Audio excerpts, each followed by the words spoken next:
Alright guys, this is a video response to Abstech1's contest that he has going on.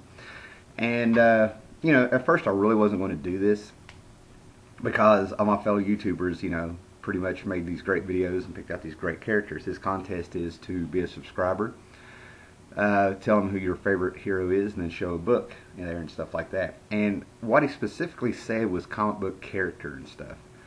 And I got hung up on the hero part, and all of a sudden, the character part started popping in my head. Man, that you tell me character in a comic book, that goes beyond superheroes and stuff. I'd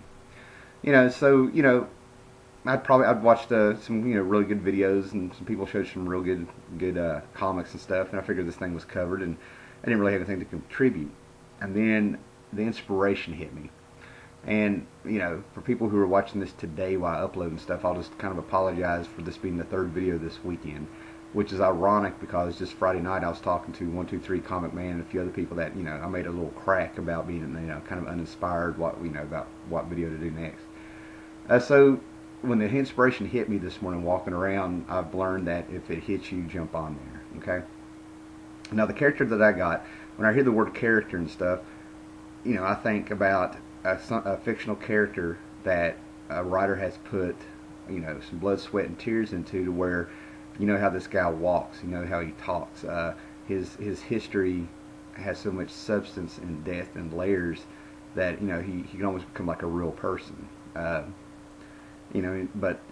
with comic books, they'll take these characters, and a real good comic book story is, okay, we have this character that we made, who he is, let's put him in a freaking situation and see how he reacts, and that's the good story. Well, the character I'm about to show you goes a little bit beyond that, because they even acknowledge the weirdness of the superhero biz. So the reason I'm picking this character is because the whole series ended up becoming real personal to me, and it's got an irony to it because I started out reading this issue from like 0 issue to 4, maybe 5. Kind of dropped the book because it was real slow and everything like that. It was just so different from what was coming out at the time. And then you flash forward a few years, and I'll show you the books up until I think it was like 98 or 99. About, I don't know, less than 5 years later and stuff. And I had gone from being a single man to married with a kid, and picked it up because it had jor-el in it. It had a Krypton story in it. And I was hooked all over again, and spent the next 3 or 4 years collecting the entire series until I got it. And amazingly enough, the more I read, the more with this character.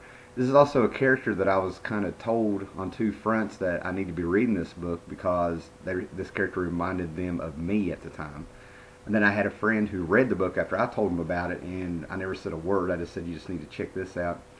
And he reads it, and he came right back at work, and he looked at me, man, and he was like, this is you, which was, I was like, okay, there's something to it. Now that I'm almost 40 years old, and, we're well removed from 1994 and stuff like that, I've looked at it, man, and it's like a little bit of nostalgia and stuff, so we'll get on to it since you've listened to me this far. The character I'm talking about is Jack Knight Starman, okay?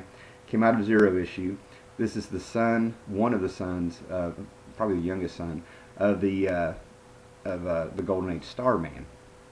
And this book is about legacies, and it's about fathers and sons, and it's about family and stuff. And first of all, the character they made here, Jack, part of the problem is Jack is the youngest son. Starman, Ted Knight, was a scientist. He was an atheist, and he had a lot of guilt and was in an asylum for a couple years there because of he was part of the was it the Manhattan Project? Anyway, he was part of the project with Einstein of making the atomic bomb and all the guilt that came associated with it. And he had his kids a little bit later in life. He had 2 sons, David and Jack. And his wife, they alluded to, was an artist, where he was a scientist. And when you have problems with your kids and children as they get older, sometimes it's because they pick out that traits from the other parent, and these are the problems you have with that parent. It's magnified here. You see it more, and they don't realize it. And Jack took after his mom, is what happened. And number one, I feel like the male role models in my house are sort of lacking, but to a certain extent. But I think as I got older, I ended up taking up after my mom also, and that's where I kind of connected with Jack here a little bit, because this book is more about Jack more or less being forced to finally walk in his dad's shoes and getting to know his dad and everything like that. And in my situation was reversed. I ended up walking in a weird way down the path of my mother, and actually got to see my mother as a person instead of like how we're all expected to see our moms, as perfect and everything, as a human being. And first of all, the physical traits, I consider Jack to be more and more good looking, but you also got to understand that this kind of paralleled. When this came out, I was 21, and I'd already had sort of this, I don't know, I was just attracted to maybe this retro look and stuff. I didn't set out to do it, but it's like, I'd have pompadours and I'd slick my hair back, or I'd have it real long on top and stuff like that. And even back then, I had the little goatee and stuff like that. So automatically, this character comes out. I even had the black jacket already that he wears in this. He wears a old 40s bomber jacket. I had a black leather jacket.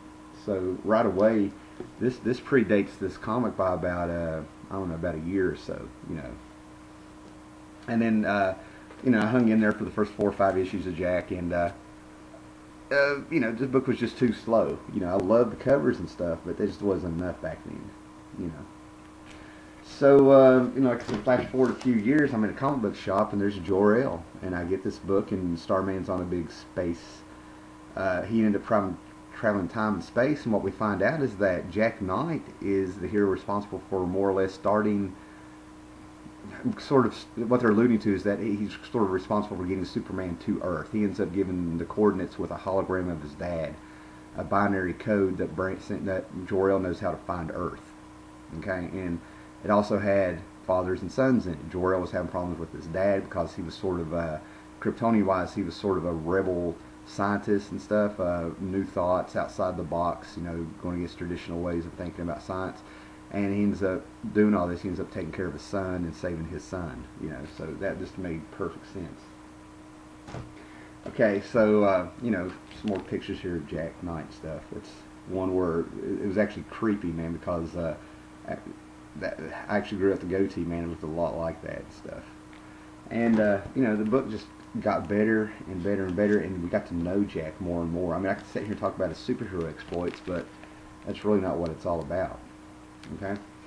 So Jack basically is into old things, antiques and stuff. He owns an antique shop. You get to know, the relationships in his life and the things that he loves, like old music, which blew my mind. He likes, he's into tattoos and stuff, but he likes the older tattoos with color and things like that. He was into punk music and alternative music instead of the metal bands that were going on. Whatever the counterculture was at the time, the alternative stuff that was going on, he was there. You run across a few of his girlfriends, and it was just blew me away, man. He's got a girlfriend that pops up like an issue 9 that looks just like a girl I dated.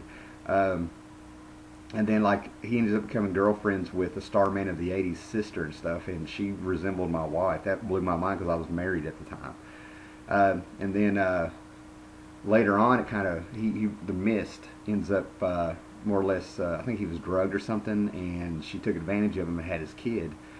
And she was just flat out told him, "I have your kid, and ultimately, since you killed my brother, then I'm going to have your son, and I'm going to raise him to kill you one day and stuff." Just real personal stuff there going on. So he's kind of tormented about knowing he's got a kid out there. He also had a brother who was older than David. David took up the mantle of Starman right away, and the first night that David took off, getting ready to fly off the building to Opal City, he gets sniped through the star and is killed, and that was the Mist's son doing it. And Jack ends up taking the mantle because it wasn't so much for revenge, but he said it was going to be a one-time deal. And, him and his dad were not getting along, so he took up the mantle, and he ended up killing, and, first 4 or 5 issues was just them meeting and having this fight and stuff like that, real slow paced, and, he ended up getting revenge for his brother, more or less, and that sent the new Mist sister over the edge, made her into this badass little villain.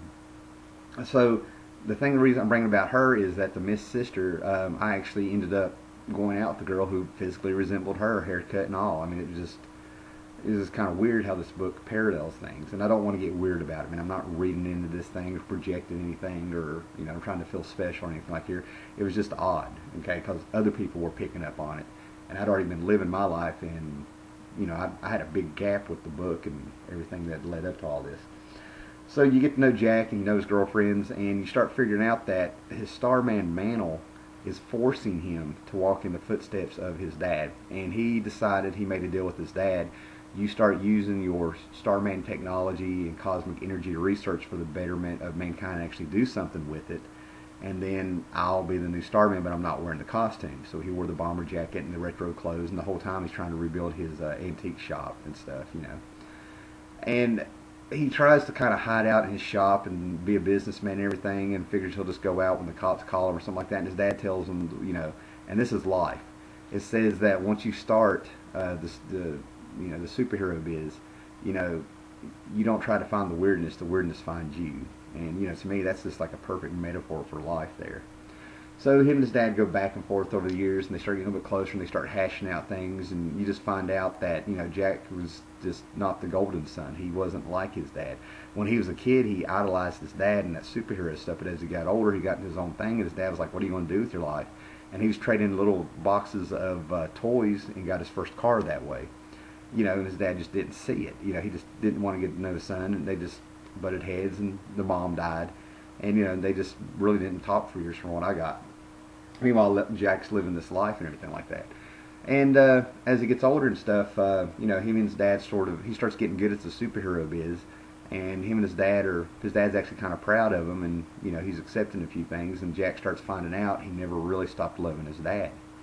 And they hash a few more things out. And then his girlfriend wants him to go out into space to find her brother, the 80s Starman, Anyway, that turns into a great big huge epic. And you start finding out that the Legion of Superheroes' ability to travel through space and stuff, it comes from the cosmic energy of Starman and his research, they start tying a lot of things in there. And Jack ends up traveling in space, and he's, for the long haul, it's going to take months and months, with a sort of a mother box that's duplicated his father for a hologram, so they can sit there and talk, and he ends up getting to know his father all over again and stuff. And as you watch this, you actually see Jack as a character grow more and more from a jaded son to understanding where he came from and understanding his father a little more, because now he's forced to walk his footsteps. And while he's out in space and everything, this whole series had a beginning, middle, and end. And Jack as a character was just, there's some things he said and the way he reacted about things that I just had to put the book down sometimes, and I would step away and not read this for a few months, because I'm like, is this really happening? It was just weird. I mean, it was Twilight Zone. I heard Twilight Zone music there a couple times. It's strange, I've never took off into space or anything like that, but I've had a couple conversations with my stepdad and my biological father that were in there. I was like, that's just too close. So basically, to skip ahead and stuff, just to show you a few things here. So I pick up the book after it's been up there. I'm catching up. I'm reading the stuff. I'm reading it in gluts. Meanwhile, I'm following the book from I think it was around issue 59 up, and the book ended at issue 80. Okay, and it ended in 01. In 98, I had a son, and Jack retires when he finally has his son. My son's 14 now, and my son was 3 years old, and I had settled down and got a house, and we had 2 cars and everything, and I lived for my son. So when the series ended with this, it was so strange, because like by this time, I mean, it was so weird. I had the same haircut. It was, I mean, it looked like us. I've tried to find a picture of me and my son, but we've actually got this picture, and it's there's a picture of him as a baby, and I'm just holding him with the nightgown and stuff, and it was like 3 years later, the picture is almost identical. I mean, it was just bizarre. So that's why I like that character and stuff. Okay, thanks a lot, and good luck to everybody in the contest. Jack Knight all the way.